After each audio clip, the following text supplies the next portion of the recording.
Hello and welcome back to the third in my series of the Kursed Piranha home tiki bar build, this episode being about the finishing touches, taking us from what you saw in the last two videos up to the point where our tiki bar is ready to use and enjoy now.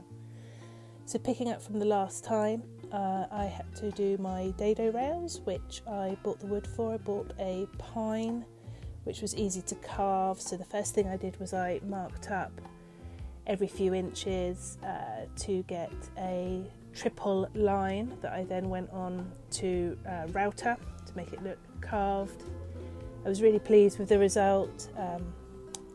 Especially once I stained it, really picked up the pattern, and I wrapped a bit of rope around it as well before installing it. Again with a thicker rope underneath just to really smooth out that line between the bamboo and the dado rail. Next we moved on to installing our two bar shelves, and I started off by fitting 10 of these brackets. That's about as tight as I could get it because they were fitted against the abaca matting, which is slightly squishy, but they hold up to 10 kilos each, so I knew I'd be fine for getting my precious bar ware, my mugs and my drinks, more importantly, up and safe. So then it came to making those shelves feel a little bit more in keeping with the rest of the bar. So again, with my Dremel out, I carved sections first of all, and then I wanted quite a sort of soft and a feminine motif to go along the actual bar front. So I used the router to carve these flowers, and I guess what you'd probably call fairly standard traditional tiki designs. The router was quite easy to use. I didn't go too deep, and I suppose I was quite mindful of the fact that it does snatch sometimes, so I was holding it all very steady. The bit of wood was also fitted very tightly into our workmate bench there, just to reduce the risk of anything flying. Of course I had my safety goggles on as well. So I routed in total 2 lots of 3 metres, so 6 metres in all. It took me a couple of hours to do it all, but by the time I'd finished I was feeling quite confident about how the router or Dremel handles itself. The next stage after that was to use this wood dye. I really liked this colour actually. It turned out to be exactly the shade of brown I was after, nothing too orange. There's always a bit of a risk with some of these stains and dyes that they'll end up orange, but this one just sat really nicely. I used very generous amounts, applied with this sort of sponge on a stick, and the excess sat nicely in the grooves that I'd carved out already using the Dremel, so it really highlighted the pattern. It was very quick drying as well. It was water based, so within half an hour I was in a position to be able to install it, which you'll see in the next shot. And once it was all dry, offered it up. I flipped one of the lengths of battens over so that I didn't have exactly the same pattern in the same place, which you'll see in the next shot. And I used my nail gun to fit these plinths, I suppose, to the shelf fronts. That's them dry, and then we move on to them being installed. And there's one of the nails. I will go back over them with a little bit of brown acrylic just to hide them now that they're fitted in place. But I was really pleased with that, and the purpose of them was ultimately to hide this LED strip lighting that I installed on both of the shelves, so that my mugs and the bottles could be lit quite discreetly with colour changing LEDs. Really like that effect, and each shelf has a slightly different colour range, so they're never the same colour at the same time. Next I went on to making my own jade tile. In my previous video I've told you how expensive jade tiles are to buy, particularly in the UK, so I made a small one. This one was 20 centimetres by 20 centimetres. The reason being is I wanted to install it in the bottom of this light, which was originally a waste paper bin that I've turned upside down. I put a little tube of bark cloth inside on some acetate, and then fitted the jade tile that I'd made from that mould, and there was another one just there. So I've got the mould now, I can make as many as I want.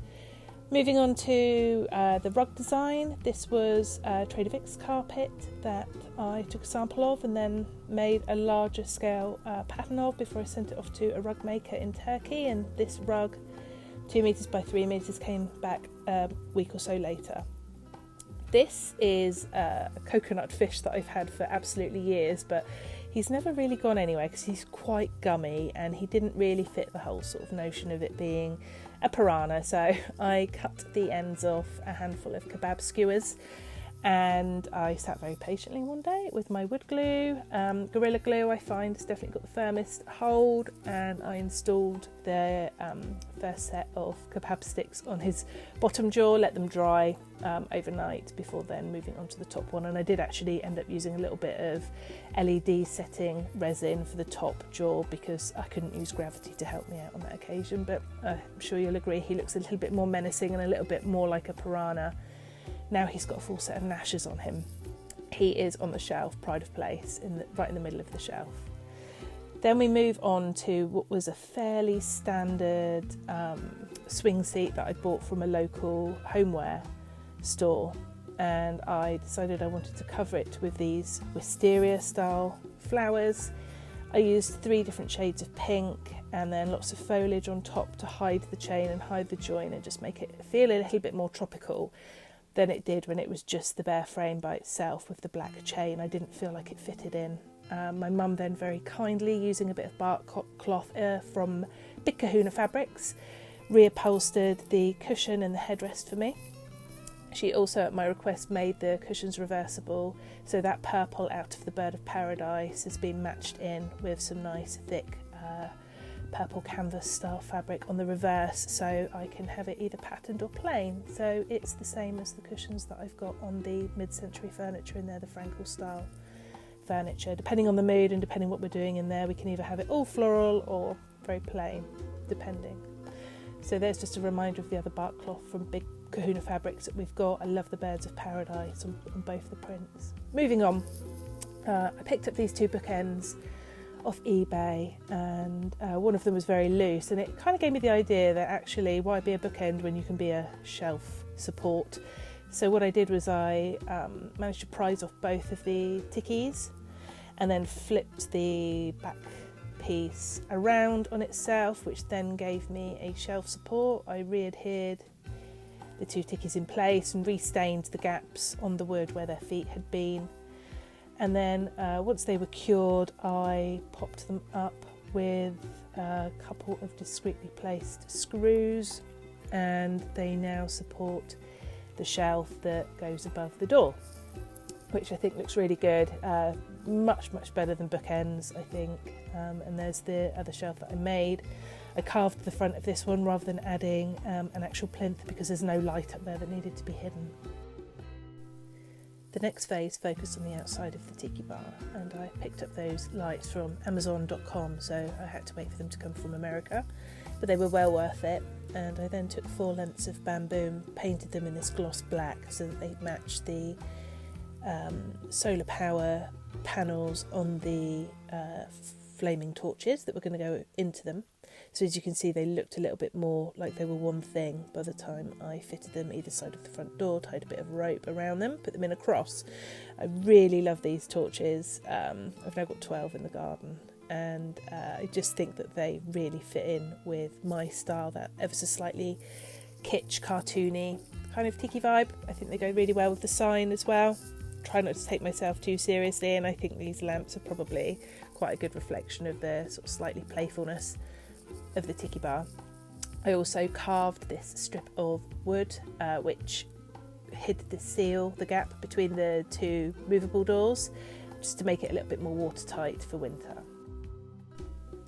Next on my list was to singe the top of the pine bar top with my blowtorch, and I passed the blowtorch along it maybe 3 times in total to try and even out the slight inconsistencies you can see. By the time I'd done this 3 times, I think it started to look really good, very sort of contrasting. And then I found a very good varnish, as you can see here. That's just the first coat. What a difference that makes. It really brings out the contrast in the grain, and it will protect the bar for years. I put maybe 5 coats on in the end, allowing 3 hours in between each layer to cure, and I think by the end the sort of gloss depth on it made it look like it had been resined, but without the trauma of mixing resin, which I really wasn't in the mood for that day. So here it is in place. I think the contrast on the actual bar top itself and then put against all the other shades of brown around it really works well. I think the gloss as well next to the more sort of matte textures around it again highlights it, and I just have to install these LED lights now. I didn't want the windows in the Tiki bar to be looking straight out into a load of back gardens in London. It didn't feel like it hit the tropical vibe quite as it should, so I put together this composite from some royalty-free images and then had them printed on a shower curtain, and you can see from the installation they really do fit the bill quite nicely. Moving on to the other components of that bar, I bought 3 Expedits from IKEA. They weren't really giving me, again, that tropical vibe, so I covered the fronts in some nice sort of half pole batons of bamboo. I think they look really good. They're nice and dark as well, so they just kind of blend in, and they work very well with the 2 fridge and freezer fronts that are there in amidst it all. So I got my Tiki Bob fabric next, and I cut 2 triangles, 2 diamonds, one for each fridge front. I ironed the fabric, and then I used a spray adhesive, finding the absolute centre of each of the fridge or freezer fronts, and then I just simply stuck the Tiki Bob triangle on. And once I was happy that they were both in the right place, I then went and cast myself with air dry clay, probably about 16 or 20 of these lengths of bamboo, let them dry for a few days, and then I painted them with a dark brown acrylic paint, and I used quite a firm bristle brush, because that helped me to almost sort of put a grain effect on it. I highlighted the knuckles of the bamboo with a lighter sort of mustardy shade of acrylic, and then I put them in place around the diamonds that I'd made out of the fabric, just with some instant grab, and they were pretty much cured within 5 to 10 minutes, and I just think it looks so much better now. It almost hides the fact that it's a really sort of quite modern fridge and freezer in there. I moved on to using some of my bark cloth that I had left over from making a Hawaiian skirt a little while ago, and again using the acrylic tubes or acetate tubes, I upholstered them and popped them inside the lights. My curtains had also arrived in the meantime. This is really beautiful fabric that I got a few years ago from Spoonflower.